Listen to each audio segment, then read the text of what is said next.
Bonjour et bienvenue dans notre chaîne Juris Komoko, la première chaîne comorienne qui essaiera de vous expliquer les notions juridiques à la lumière du droit comorien. Alors, si vous n'êtes pas encore abonné, n'hésitez pas à vous abonner et activer la cloche de notification pour ne rien rater. Je peux même pas prouver sans le moindre doute que la victime est morte. Il va falloir m'apporter des preuves.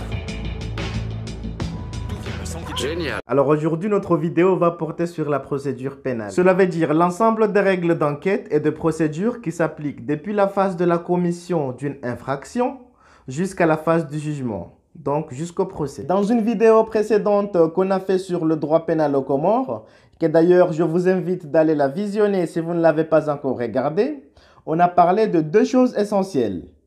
On a parlé tout d'abord du code pénal, qui est un ensemble de textes qui fixe le comportement, qui nous impose ce qu'il faut faire et ce qu'il ne faut pas faire.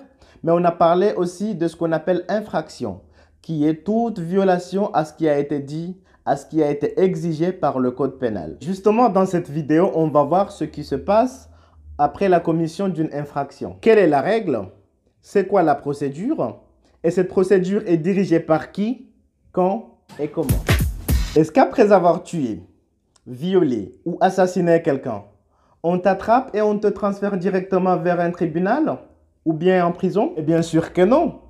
Il y a toute une procédure appelée la procédure pénale qui, l'ensemble de ces règles est régi dans ce qu'on appelle le code de procédure pénale. Alors commençons par le commencement qui est bien évidemment la commission d'une infraction.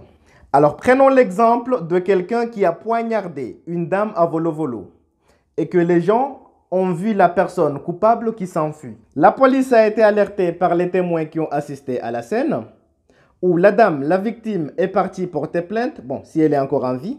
En ce moment-là, la police ou bien la gendarmerie informe tout d'abord le procureur de la République, ou disons encore le ministère public ou bien le parquet, ça revient aux mêmes choses. Celui-ci décidera des suites à donner et c'est lui qui va diriger et superviser l'enquête de la police.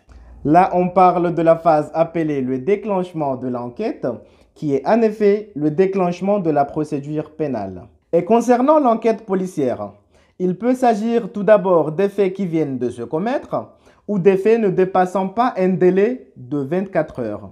Là, on parle de ce qu'on appelle une enquête de flagrance. Mais quand il s'agit des faits qui se sont commis dans un délai qui n'est pas récent, là, on parle d'une enquête préliminaire. Revenons à notre exemple de la personne qui poignarde une dame à volo-volo et qui s'enfuit. Là, il va y avoir une enquête de flagrance où la police va essayer d'écouter les témoins, la victime, et essayer d'appréhender l'auteur, le placer en garde à vue pour l'interroger. Ils se rendront chez lui pour perquisitionner le domicile, essayer de rassembler toutes les preuves, le couteau par exemple, tous les indices qui relient la personne à l'infraction.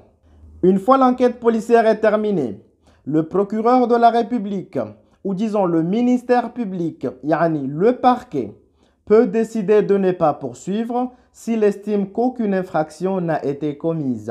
Ou tout simplement parce que le ministère public estime qu'il n'est pas utile de poursuivre. Car ce qu'il faut noter est que le ministère public dispose de ce qu'on appelle le principe de l'opportunité de poursuivre. Il peut poursuivre lorsqu'il estime qu'il est utile, mais dans le cas échéant, il peut n'engager aucune poursuite. Dans ce cas, on parle tout simplement de ce qu'on appelle le classement sans suite. Voilà. Mais s'il s'avère que l'infraction commise constitue un crime ou bien un délit grave, dans ce cas-là, le procureur décidera d'ouvrir une instruction. C'est-à-dire, il va confier le dossier à un juge appelé le juge d'instruction. Ce dernier se chargera ensuite de chercher les éléments qui accusent ou qui prouvent l'innocence de la personne poursuivie.